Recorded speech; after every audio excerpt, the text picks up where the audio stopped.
Hello, I'm Paul Morley, and welcome to this event from Colorado State University and the College of Veterinary Medicine and Biomedical Sciences. This is tonight's Paging Dr. Ram, where we're going to be talking about vesicular stomatitis.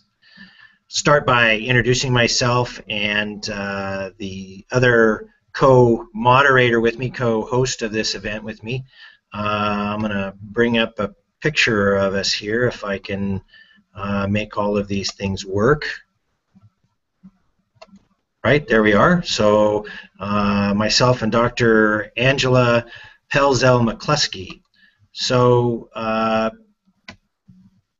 first of all, a little bit of background about myself. I'm a veterinarian. I graduated from Washington State University and then did postgraduate training at the University of Saskatchewan, where I became a board-certified veterinary internal medicine specialist, as well as earned my PhD in epidemiology.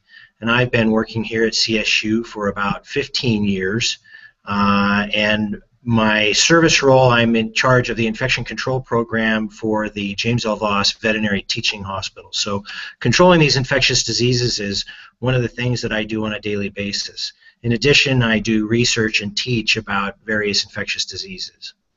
And now I'll ask Angela to introduce herself. Thanks very much, Paul. I'm Angela Pelzel-McCluskey. I'm also a veterinarian. I got my DVM from Texas A&M University in 2001. Did my bachelor's degree there as well. And I'm currently an epidemiologist with USDA APHIS Veterinary Services. So I'm your federal counterpart this evening. My role mainly is to control and manage equine disease outbreaks in the United States, and I've been in that epidemiological role for about the last 10 years. I've also managed outbreaks for a number of other species and animals, so I'm happy to get back to my roots. I was an equine practitioner in Central Texas for many years, and so I'm happy to get back to equine epidemiology with my role in the federal government. So I'll pass it back to you, Paul. Thanks, Angela. And so I want to remind the audience that this discussion is being recorded and will be available online from YouTube, from the College of Veterinary Medicine and Biomedical Sciences channel, and it's to be available just as soon as we finish airing. If you'd like to submit a question, there is a link which is at the bottom of the window where you would be watching this. And there's an email address, cvmbs-socialmedia@colostate.edu, and you can send an email, and there are people that are monitoring those, and they can get them to us. Or you can send a message by Twitter or Facebook using hashtag #PagingDrRam. We have received a lot of questions. So if we don't get to your question, we apologize about that, but we will try to respond to those that we haven't discussed during our presentation directly by email. So with that, I'm going to pass it back to Angela, and she's going to start by talking to you a little bit about vesicular stomatitis. Thanks, Paul. So vesicular stomatitis itself is a viral disease. So this is caused by a virus specifically. It's called vesicular stomatitis virus. And it mostly affects horses, cattle, and swine. Those are the majority of the cases that we see. But it does also affect sheep, goats, and camelids. And camelids are llamas and alpacas. So here in the Colorado area, we do have a number of premises that also have llamas and alpacas that may also be susceptible. The disease itself causes formation of vesicles, and these are blisters that are usually seen on the tongue, the lips. They can be seen around the mouth and the nose, even on the udder or the sheath, or along the coronary bands above the hooves of these types of animals. And the issue is that these vesicles or blisters, we later call them lesions, they rupture and they contain the virus, the VSV virus itself. People can occasionally contract the disease from handling infected animals, so you do want to be cautious when you're handling animals that have these vesicles or blisters, both before and after they rupture. The transmission itself, we only have a couple of main routes of transmission that are important for you to know about. The main natural transmission is through vectors. These are biting flies, and the main species we know about are the black flies, the sand flies, and Culicoides species. These are biting midges. We don't think that non-biting flies play a role in the natural transmission, but certainly the biting flies do, and there may be other species of biting flies that can transmit this disease that we don't yet know about.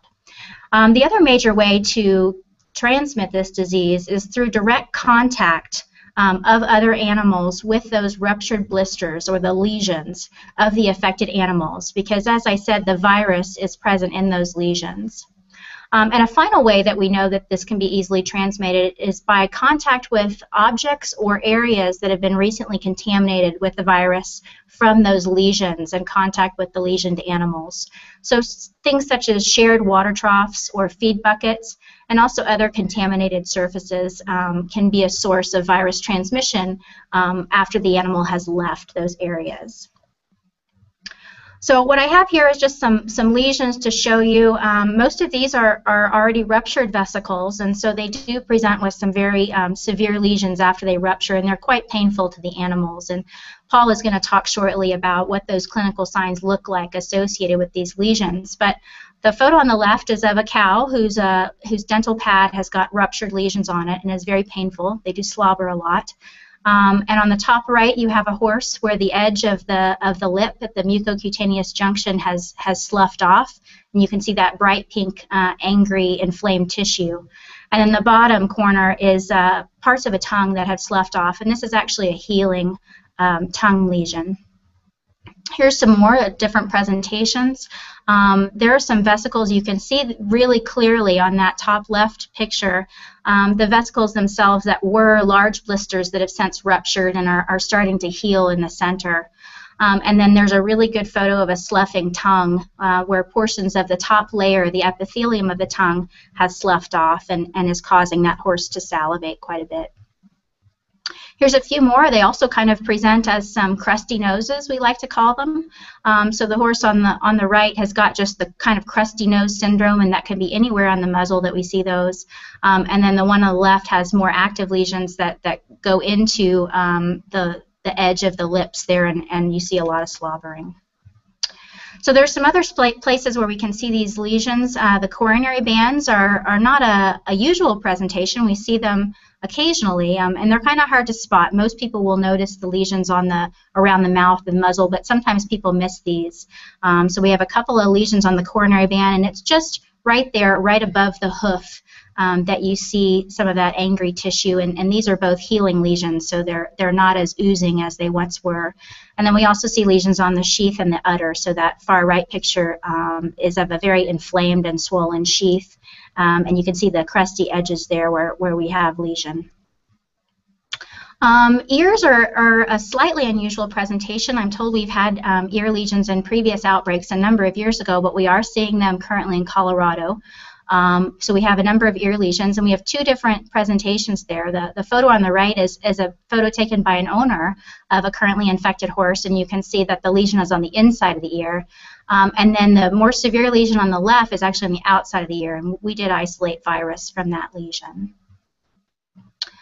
And one of the complicating factors, one of the reasons why we have to use laboratory diagnostics specifically to evaluate whether or not the horse has vesicular stomatitis, are these two comparisons of pictures I have for you there. The horse on the left actually has vesicular stomatitis, and the horse on the right is just a case of trauma. And you can see that they look very similar. I would say that the slobbering on the horse on the left probably gives this one away, but certainly this is the reason why we use laboratory diagnostics to make sure that we're dealing with VS in a horse. So I'm going to pass it back to Paul now. Thanks, Angela. And although Angela has shown you pictures of the lesions, particularly in horses, I'm showing you some more here because as we talk about the clinical signs that these animals see, they occur because these animals have these lesions. That's really all of the signs that they show. In the acute phase of the disease, they can have a fever, 102 to 104 degrees sometimes. But notice that, so in the horse on the top left, where they've sloughed the top layer of the tongue off, and in the cow at the bottom, where you can see that really eroded dental pad, what that's going to result in is illustrated by the picture of the cow. And these animals are often very, very sore. If you can imagine having terrible canker sores throughout your entire mouth, and how difficult it would be to eat or to swallow or anything like that. And that's why you see this slobbering. In cattle, in particular, if they get these lesions on the teats, they can develop pretty significant mastitis. Horses will get those too, but the mastitis has been noted more in cattle than it has in horses. This can be really a big problem in dairy cattle because they're in the middle of high production, and it's very, very difficult to milk them. If you can imagine milking this cow and how awful that must feel with these lesions on the teats there. The top right picture is a picture of a horse with lesions on the sheath, and so these horses can have difficulty in urinating, and horses or other animals that have these coronary band lesions, they can be quite lame as well. In pigs in particular, they talk about, even though this disease is not as common in pigs or in sheep, but that the foot lesions can be sometimes more common than other signs. So what should we do if we have to treat these animals? Well, the first thing you want to remember is that the best source of information for horse health or cattle health is your veterinarian. They're the experts regarding the medical treatment of animals. The internet is a convenient source to get some easy to access information, but never forget that your veterinarian is your horse health expert or your cattle health expert. So once you call the veterinarian to investigate vesicular stomatitis, and we should be particularly alert when we have horses with these oral lesions now, or cattle that are showing these kinds of signs, but they're going to consider other potential causes, because we often can see similar signs caused by other things. So if you start looking in horses' mouths, you're going to see a lot of irritated mouths from different causes. As often as not, that's going to be from a bit irritation, or from coarse feed, plant-ons, or something like that. We can even see sort of a pseudo outbreak, if you will, if a group of animals gets into feed that has chemicals on it that's irritating to the mouth, and that actually has resulted in outbreak investigations for VS or other vesicular diseases because of that. There are no specific treatments for the viral infection itself. We don't have any antivirals that we can give to horses or to other animals. So fortunately, VS is self-limiting in most cases. And most of the time, this is an uncomfortable disease, but not a life-threatening problem.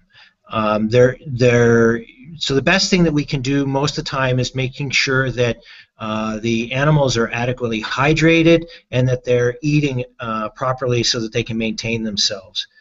When we've had horses or cattle that need veterinary treatment, it's often because of these things. Their mouths are sore, and so it's difficult for them to drink enough water or to eat enough feed so to maintain themselves, because their mouths are so sore. And so sometimes they'll need intravenous fluid therapy or giving fluid by stomach tube.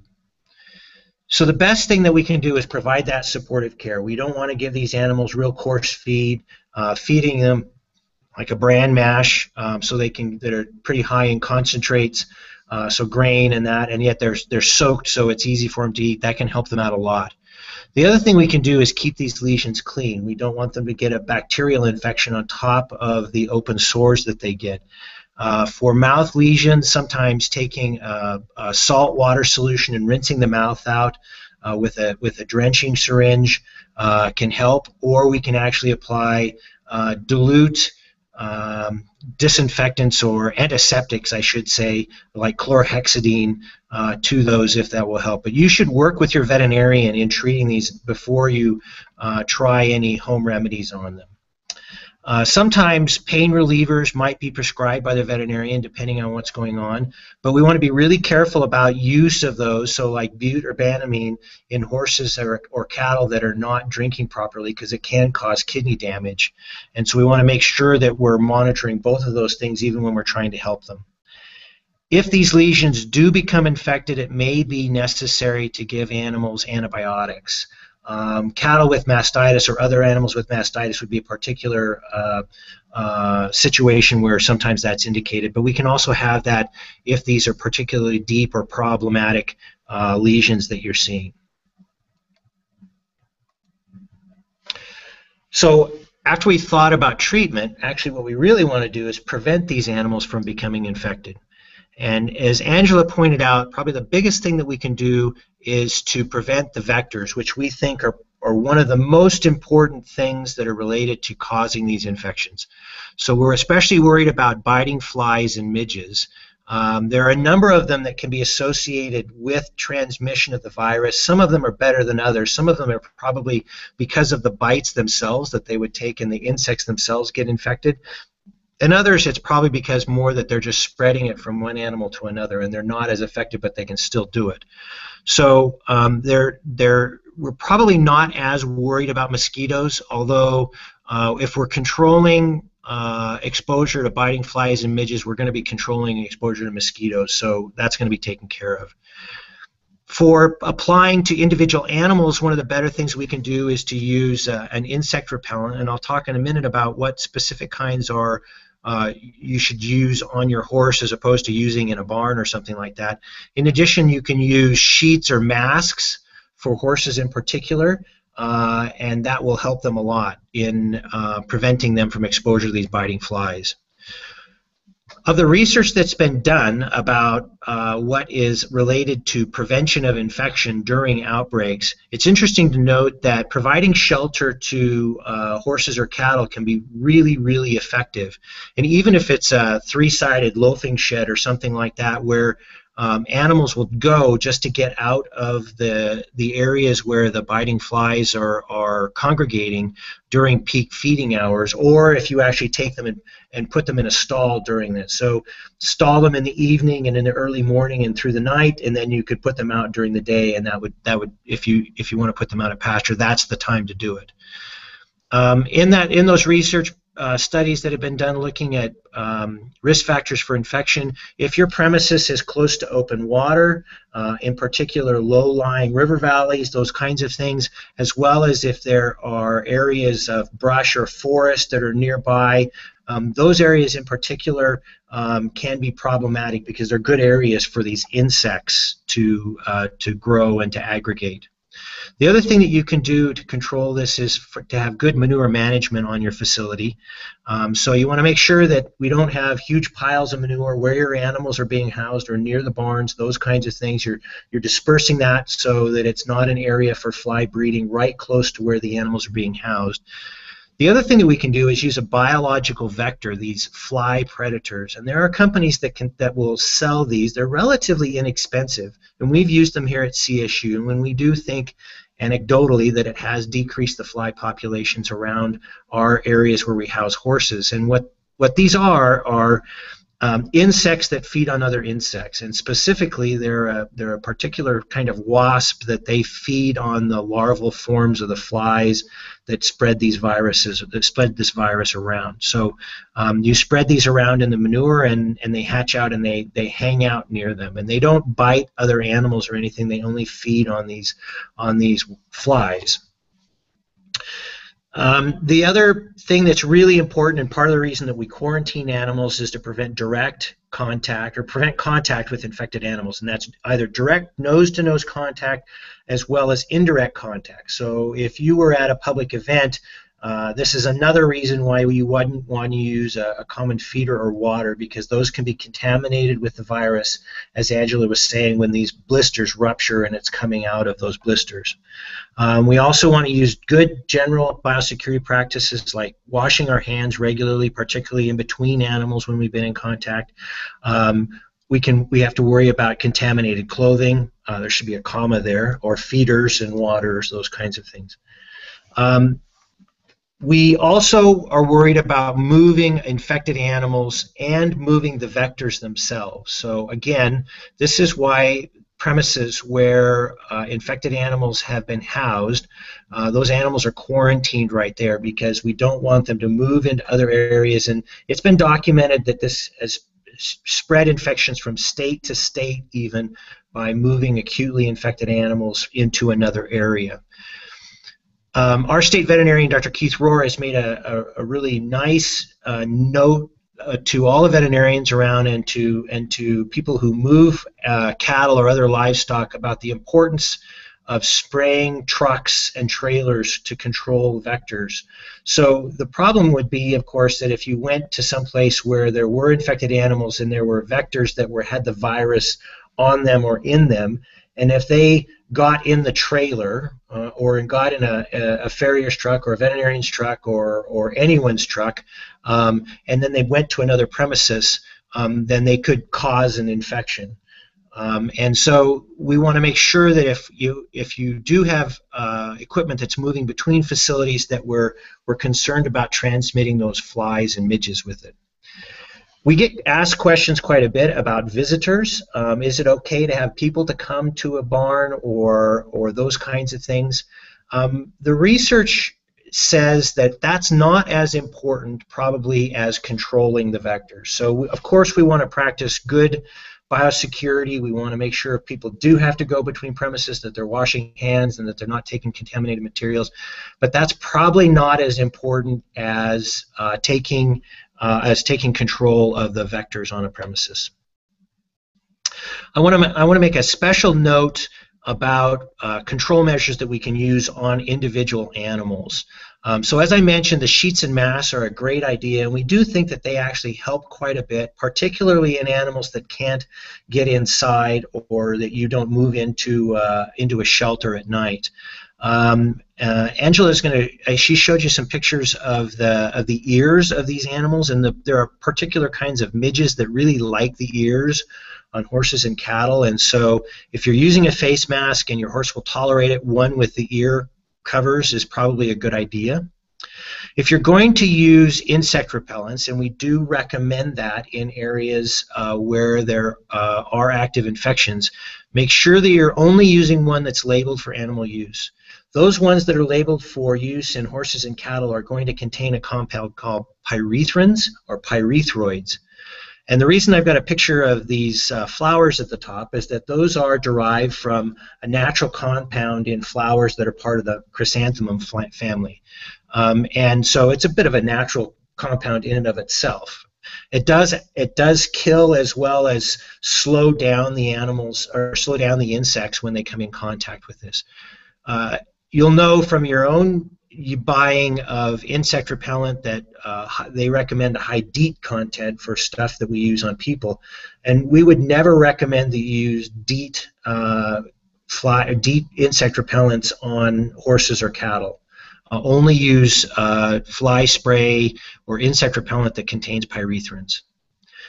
There are fly tags that are impregnated, or different fly sheets that are impregnated with pyrethrins, and those can be very, very helpful in control of insects around the animal. We get asked a lot about other remedies, dryer sheets, if I can feed herbs, or if I can feed garlic, those kinds of things. And all I can say is that those are not proven in documented studies that I'm aware of to actually be effective. And so as a veterinarian who tries to rely on evidence, I'm going to recommend that you use the pyrethrin type repellents and rely on those rather than some of these other things. Remember that if you're attending a show or an event, that you may need a health certificate that's been issued within 2 to 5 days of when you're going to arrive, and that's so that that's within that incubation period for the disease, and they're going to be looking specifically for the lesions of vesicular stomatitis. If you're attending an event in Colorado right now, you're probably going to encounter a situation where the animals have to be inspected upon arrival before they go to their housing, or it may actually happen at veterinary hospitals. We're actually doing that in our hospital so that we're aware of which animals are coming into the facilities. If you're attending any kind of public event where there are animals around, you want to make sure that you're always practicing good biosecurity precautions. So always using good hand hygiene, particularly before and after you contact animals and between when you contact different animals. Always use your own feeders and your own waters. Don't use publicly available feeders and waters. They can be contaminated not only with vesicular stomatitis, but with other agents such as strep equi, or the bacteria that causes strangles. Bring your own feed, and then always bring disinfectant so that you can disinfect any animal holding areas where you may need to contain your animal. If you are moving animals to other states, even after a brief visit to Colorado, you should contact the state veterinarian in the area where your destinations are, where you're actually going to be offloading the horses, so that you're aware of any restrictions that they may have about animals moving from Colorado into those other states. Okay, I'm going to go back to Angela, and she's going to talk to you about the regulatory response. So at this point, VS is still reportable to both state and federal animal health officials. So that's the state veterinarian in each state, and that's in all 50 states. And also it's federally reportable to my agency, USDA APHIS Veterinary Services. So what we do, since it's a reportable disease, is anyone that calls in, either a veterinarian or even an individual animal owner, that calls in a premises or a suspicion that their animal may have the virus, we go out and we take samples and we do the laboratory diagnostics for them, and that's done free of charge. But those suspected premises, in the meantime, while we're waiting for the laboratory confirmation, they're placed under some state movement restrictions, and usually that's just a hold order. Sometimes it's a verbal hold order, and other times it'll be a paper hold order that you can have. And that's just until those samples can be tested negative, we hope, at the laboratory. If those samples are actually positive, then, and the premises is confirmed as positive for VSV, then the entire premises does have to be quarantined. And that means that the animals are not allowed to move from those premises. All susceptible species are not allowed to move until 21 days after the lesions have healed in those animals. So while this is a little bit of it's a temporary problem for individuals that have a quarantine premises, that's really the safest way we have to keep those animals at home and to keep them from spreading, moving vectors to other places, or also spreading the disease by the lesions. And basically the reason for that time period is we want to allow for any other vector-borne type transmission and any new lesions that are going to form in some of the other parts of that herd. We want those to happen where we can see them while the quarantine period is going on. So a lot of times these animals will heal, often within 7 to 10 days of when the lesions first ruptured. And at that point we will start a 21-day countdown once there's some new growth of fresh and new tissue over those lesions.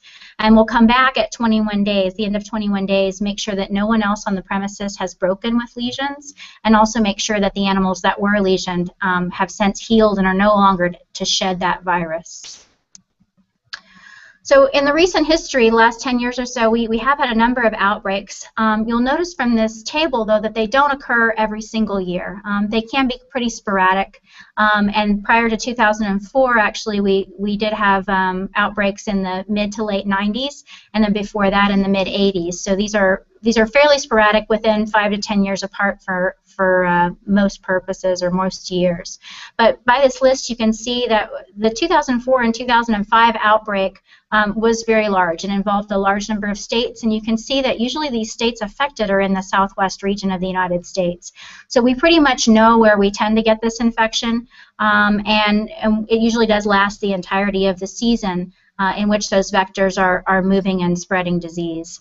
The number of infected premises vary widely, anywhere from just a few in a state or two up to that 2004-2005 level outbreak where we had hundreds of premises infected, and it was really significant. I would say that this year we're approaching that level of significance in the number of cases that we're getting. So where are we at now? What are we seeing right now? We have 2 states that are affected in the 2014 outbreak that's going on right this instant. Texas and Colorado are currently the only 2 affected states.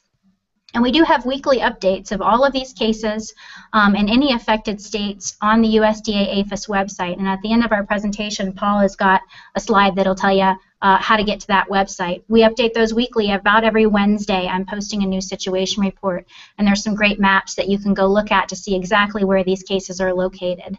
But as of yesterday's situation report, we're up to a total of 186 positive premises in this current outbreak, and we're climbing more and more. Colorado is particularly being hit hard at this point with 133 positive premises since the start of the outbreak. And Colorado broke late. They broke in July, just mid-July of this year, whereas Texas has been in the outbreak since about the end of May, and they only have a total of 53 infected premises. You can see from these stats that we have mostly horses affected in this outbreak, and the list of infected animals that I have there, those are just confirmed cases by laboratory diagnostics. So in many cases, we'll only confirm 1 or 2 animals on a single premises as positive by laboratory means, and then they go under a premises-wide quarantine. And we often have additional cases that happen either during or after we're diagnosing those first couple of cases. So really the number of affected horses, meaning horses with lesions that we suspect probably do have VSV, is much higher than what I've quoted here. And we have a few cattle that are affected. We have a total of about 7 cattle premises located in both Texas and Colorado that have a couple of head of cattle that are infected on those prems. But again, mostly hitting horses very, very hard. One of the most significant numbers you'll see on our situation reports is the total number of susceptible animals that we're quarantining on these premises. And you can see we're up over 4,600 susceptible animals that are being impacted and are being placed under quarantine while we wait for those lesions and the other animals to heal. To date, we have only had 8 premises so far that have completed their 21-day countdown after the lesion healing and have been released from quarantine. And those 8 premises right now are located in Texas.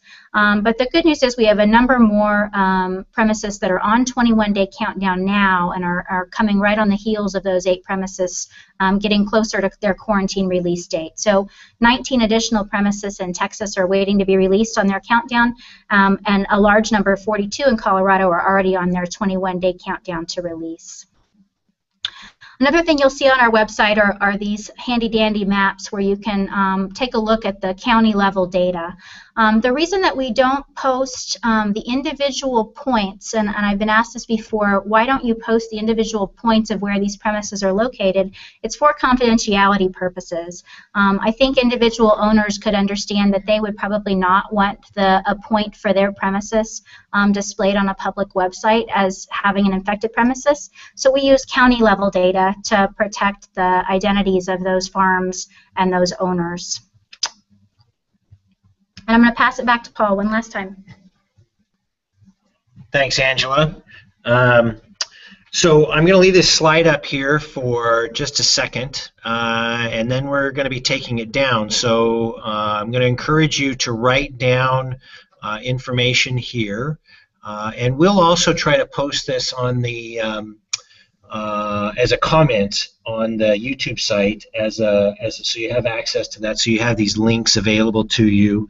But remember that if you need additional information, don't forget to call your veterinarian. Those folks went to school for a long time to learn about your animals, and they are the healthcare expert for those animals, and they're very happy to give you their expert advice about taking care of these animals. The website that Angela mentioned for the USDA status updates for the country, the best way to find that web page is to a web search for Vesicular Stomatitis USDA. And the reason I didn't list the URL or the web address there is because it's a particularly awful and long one, and so I don't even try to do that. I just use a search, and this should be the first or second site that pops up in your web search. We also have information from our friends at the Colorado Department of Agriculture in the State Veterinarian's Office. And again, the way that I find this easiest is to do a web search for Colorado Department of Agriculture Vesicular Stomatitis, and you'll find their webpage and some of those alerts. They've actually been using social media to get the word out on a regular basis. So if you go to their search for their Facebook page, Colorado Department of Agriculture, they are giving very prompt alerts as to status updates, and so I would encourage you to do that as well. If you want some more technical information, there's a series of handouts and pictures from our friends at the Iowa State University Center for Food Safety and Public Health, and they have information about a lot of different zoonotic and infectious diseases of importance, and I've given you the URL there for their technical fact sheet. That's pretty technical, as the name says, but if you're really interested in some of the details and facts about the virus, it's a very nice, up-to-date resource for you. So once again, I'm gonna take down this web page, or sorry, the PowerPoint presentation, but we will be putting those addresses up on the YouTube page itself. All right, so I got to figure out how to show ourselves here. Okay, all right, and we'll come back, and there we are. Okay, so now you can see Angela and myself when she talks. You'll get to see her as well. So now we're going to go to our Paging Dr. Ram questions that you submitted, and see if we can help you out some more here. So I'm going to start with a question for Angela. We're going to take turns answering these questions for you. Angela, Jan has asked, once a horse has had the virus, can they get it again? It's a good question, Jan, a really good one, and there's a mixed answer on this particular question. We do have experience in the past where we've had individual animals that have been infected with lesions from the vector, and then have healed and then have become reinfected from other animals and exposure to the lesions. So unfortunately that can happen, but that's pretty unusual. It doesn't usually happen. So I would say that most of the time, when a horse or another affected animal gets lesions during an outbreak and they create antibodies to those to that exposure, they usually don't get reinfected in the same outbreak. We feel like they can probably get reinfected in future years, and there are certainly many types of vesicular stomatitis viruses that can infect a region from year to year, and so they certainly may be susceptible to those. We also know that they maintain the antibodies that they get during exposure during an outbreak year like this one now for many, many years, and so you can bleed a horse later on in life that was exposed during this outbreak, and he may still contain antibodies even if he didn't have lesions. So that's about the most that we know about whether or not they can become reinfected. Thanks, Angela. And I'm gonna take a moment just to make note of the fact how lucky we are to have Dr. Pelzel McCluskey as a resource close at hand at Colorado State University. We're very fortunate to have a number of colleagues at the USDA Centers for Epidemiology and Animal Health right here in Fort Collins, as well as folks from the Western Region headquarters. And so we have a great collaborative relationship with these experts, as well as a great relationship with folks from the Colorado Department of Agriculture and the State Veterinarian's Office. And I want to make a special call out to Keith Rohr for all his assistance during this outbreak and all the work that he's been doing. All right, so Angela, I've got another question for you. This one is from Olga, and she asks, are there new travel restrictions for horses coming into Colorado? So Olga, no. Horses coming into Colorado have the same restrictions that they normally have for movement into the state, which is their health certificate and their EIA test to come in, just as what's normally posted on the state veterinarian's website for entry to Colorado. So we're not restricting anything coming in. However, going home, as Paul said earlier, you may have trouble getting those horses back to the state of origin, and as he very wisely suggested, you need to contact that state veterinarian's office in your destination state after you leave Colorado to find out what's necessary to get that horse to return back to the state of origin. But certainly we're not restricting anything entering. Thanks, Angela. Taylor has asked, can this be a deadly disease? So I'll answer that one for you. The virus itself, the infections that we see are self-limiting, as I described during the presentation. Sometimes those lesions can be pretty significant, and horses and cattle can be pretty sick. Most of the time, that's because they are not eating or drinking, or if they have another disease and this predisposes to exacerbation of the signs related to that disease, then that's probably what most likely is to cause severe illness. I suppose that if a horse were predisposed to getting a impaction colic, that if they went off feed, then you might end up with that particular situation. But in general, the viral infection itself is not deadly, and that's fortunate for us. And most of the times, as I said, the most common signs that we see in these animals, the infection is irritating and not much fun for the animals, but it's not life-threatening. So good question, though. Carol asks, is there any vaccine? And I'll take that one because it's easy, and the answer is no, there's not a vaccine. And there's not likely to be a vaccine to be developed in the near future because, one, this is a rare disease, and two, it would get into the way of regulatory control if we were looking at antibodies for the infection. Angela, do you agree with that? Absolutely, Paul. I mean, you could see from the list of historically when we've had this disease, it doesn't happen every year. And so I think a vaccine company would be hard-pressed to market and come up with a vaccine where they would make money off of it that would justify the research to be done to get that sort of thing labeled. And additionally, we really don't even know what sort of protection the antibody status that these naturally exposed horses get during an outbreak. I don't think we have anything yet that confirms that they can't become reinfected and that a vaccine that would be targeted at antibody production would even be useful or beneficial in this virus. So no, I don't think we see one on the horizon in the future, Paul. Okay, so Angela, here's a question from Ray. Ray asks, at what point is the horse no longer contagious?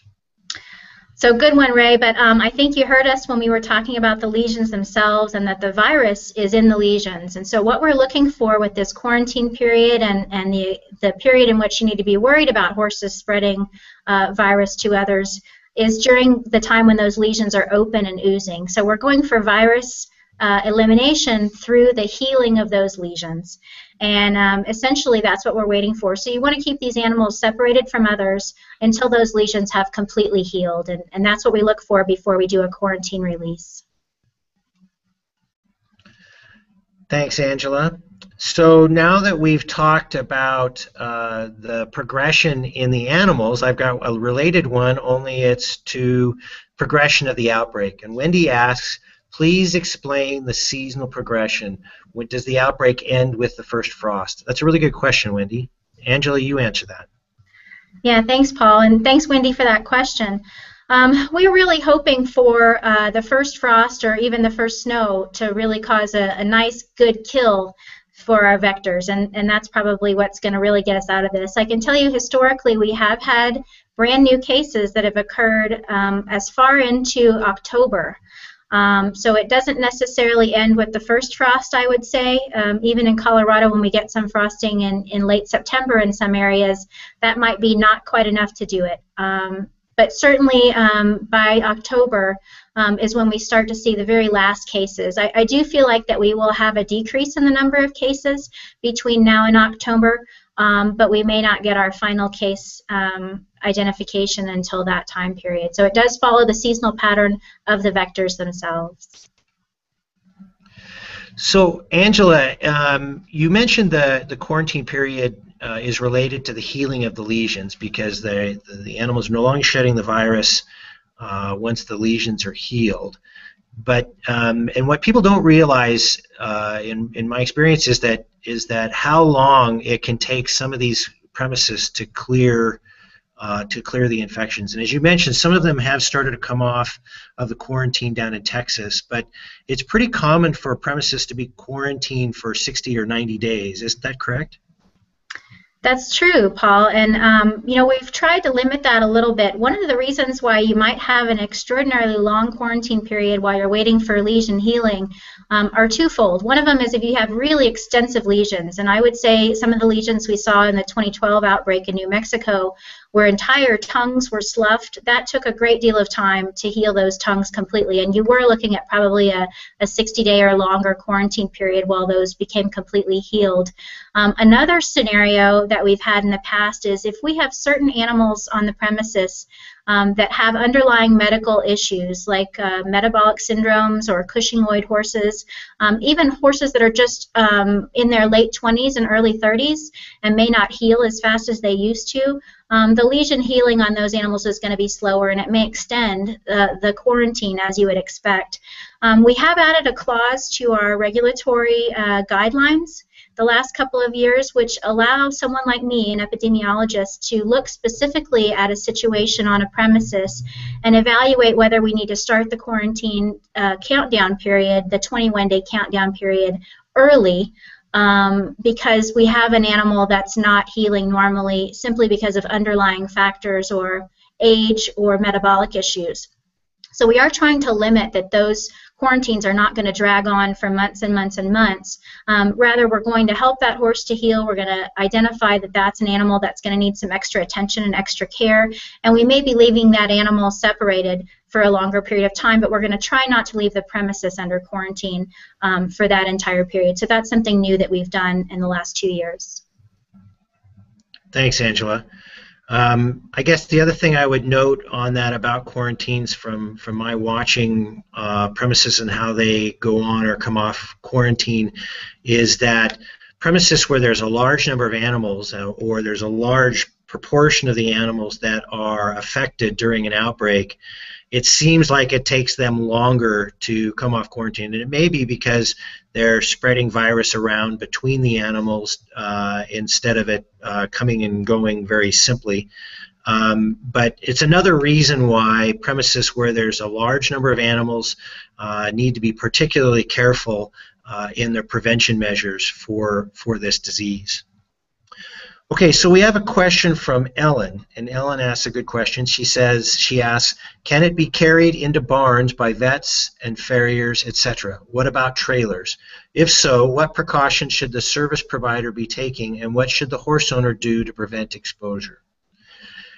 The answer is that yes, it can be spread between premises. As we mentioned, it's not just nose-to-nose contact between animals, but it's also the indirect spread. So if someone were to move between stalls or between barns or between premises and they had virus on their clothes or on their hands, they could actually transmit it to another animal. The other thing that we worry about, as has been highlighted by Dr. Rohr, the Colorado State veterinarian, is the transfer of vectors from one premises to another. And so we ask that people that move between livestock premises, particularly those that's part of their business, so farriers or veterinarians, that they're being particularly careful about whether or not there are any flies or midges in their vehicle, and to use fly spray to control those both when they get to the premises of origin or destination, as well as then when they move off. So that's a really good question. The next question is from Michael.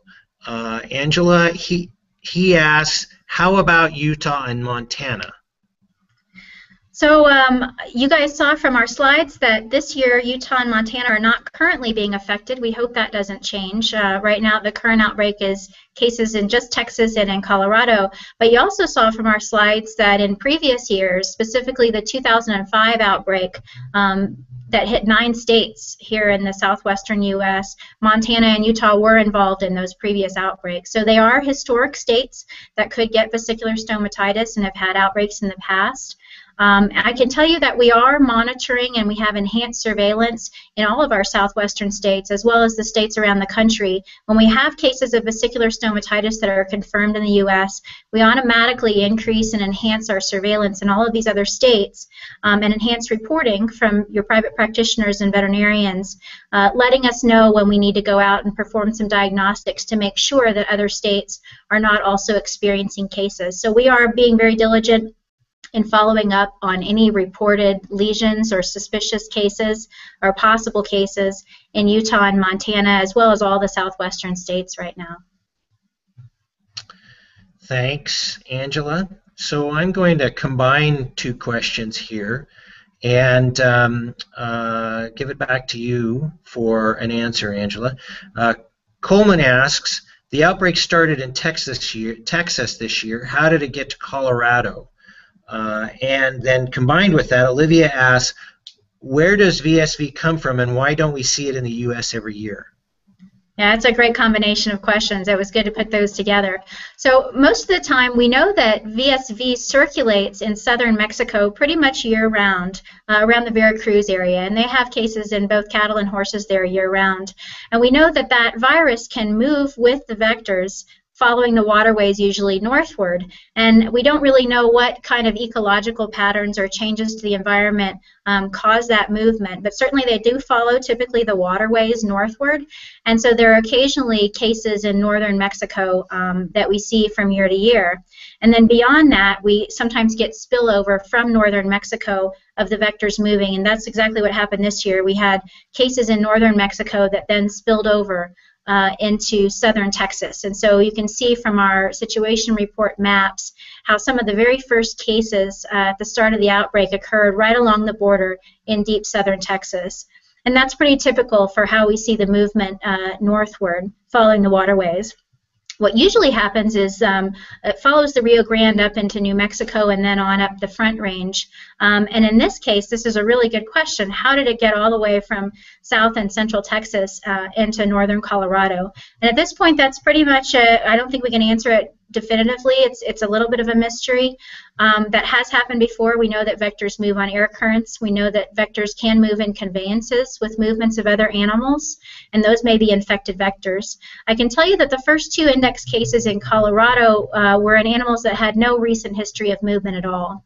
So certainly the animals that were first affected that we know of in Colorado did not bring it into the state.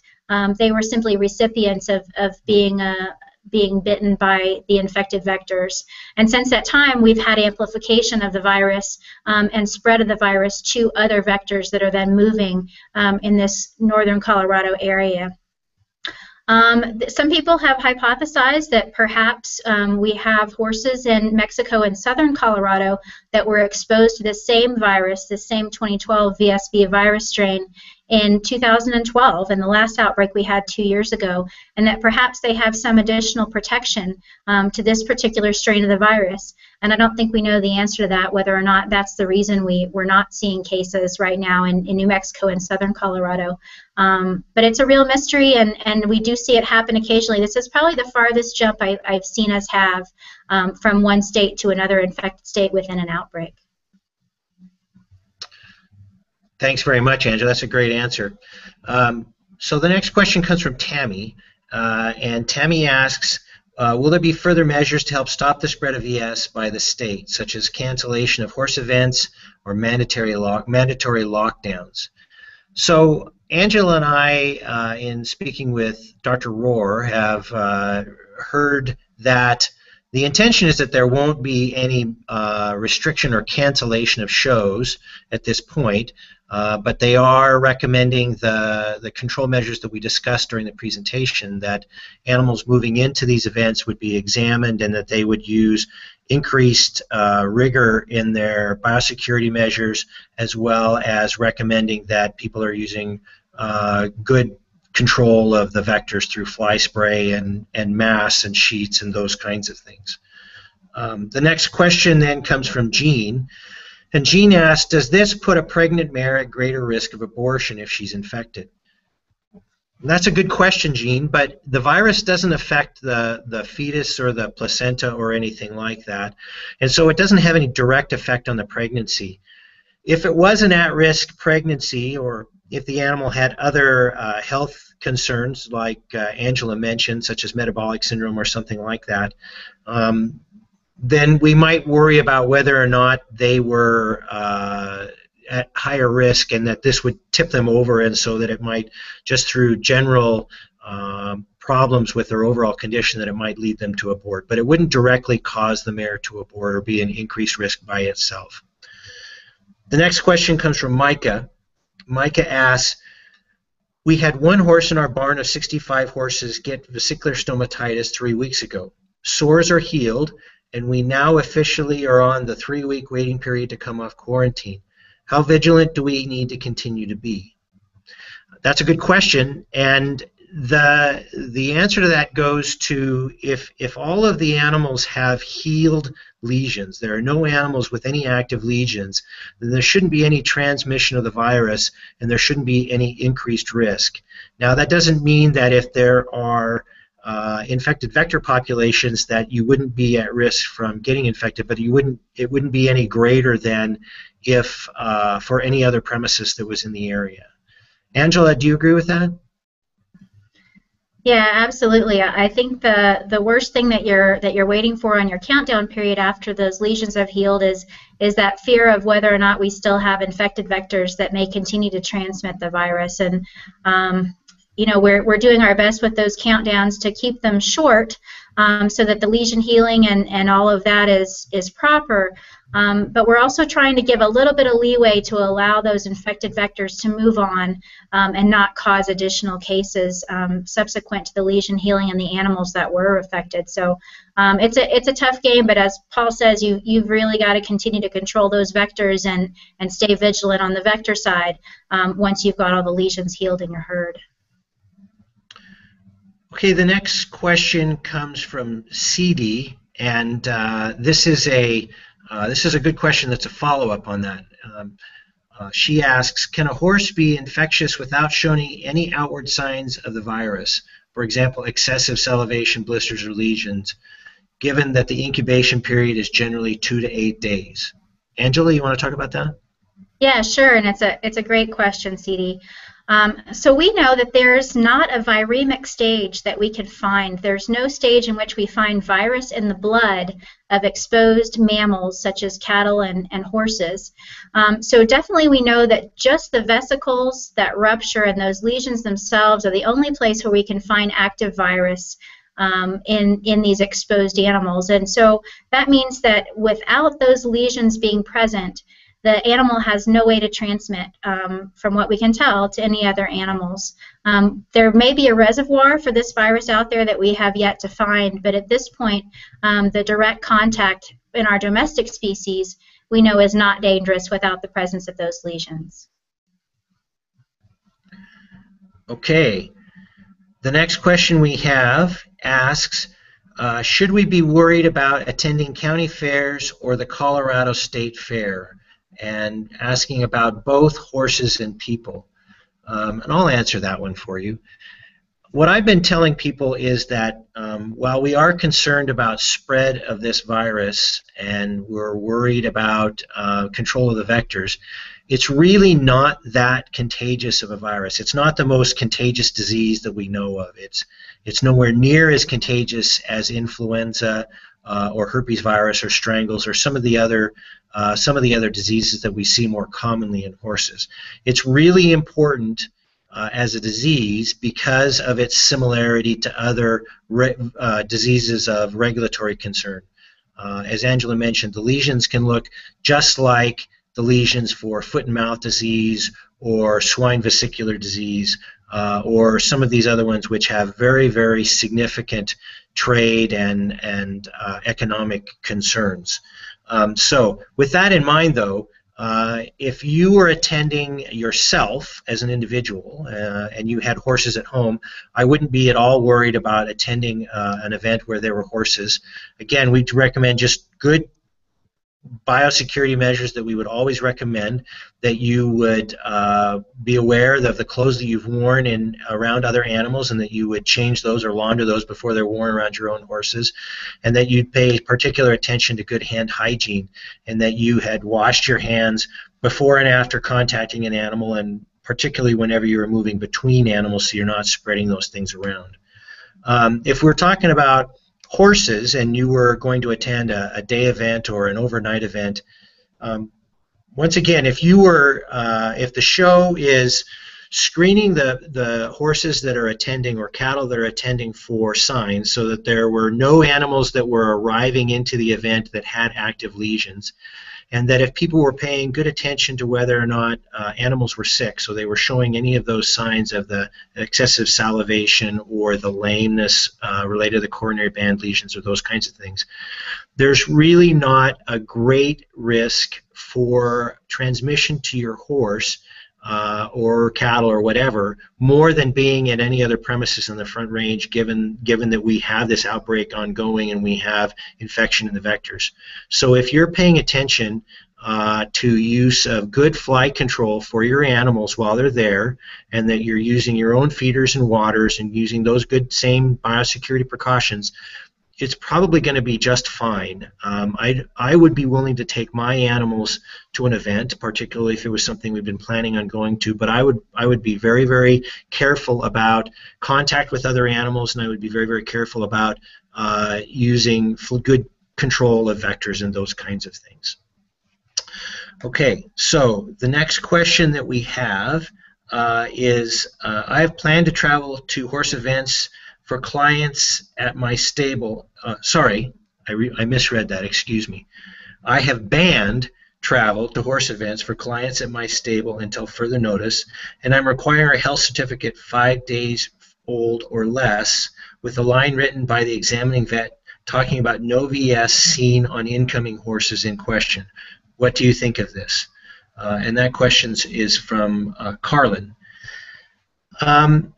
I guess my answer would be that a little bit going to the previous answer about attending other events, as long as the horses are not showing signs and we're really monitoring those animals for new lesions and we're using good insect control, vector control while they're away at shows, and you're not attending any events where there might be infected animals that are not being screened, or if you were going to, say, a breeding facility that is where they're not looking at the animals and worrying about whether or not they've got lesions or those kinds of things, or a training facility, the same type of thing.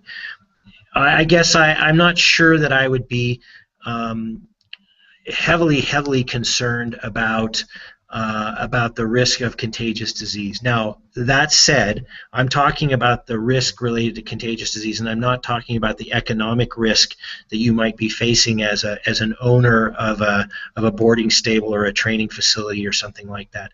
I obviously can't speak to that part of it. That's your right to talk about that, and everybody's different in their risk aversion. But if we're talking about the risks related to the contagious disease transmission, it all goes back to control of these vectors and making sure that we have early identification of animals that are showing signs. And Dr. Rohr's office and the veterinarians that work with him, I know that they have been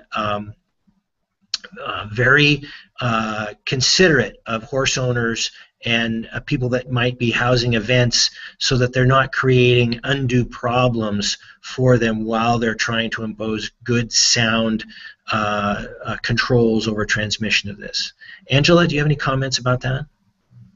No, I think that's a really great point, Paul, and the State Veterinarian's Office and our USDA personnel that are working alongside them have really tried to help and understand the situation that these owners are going to, and we've made a lot of considerations for what needs to be done, especially in boarding facilities where it is a matter of their livelihood, to make sure that we can safely move animals in or out, or in some cases permit an animal home or to another facility or another premises where it needs to go there. And they've done a great job making those concessions and trying to understand the needs of these particular owners and these facilities while they continue to operate.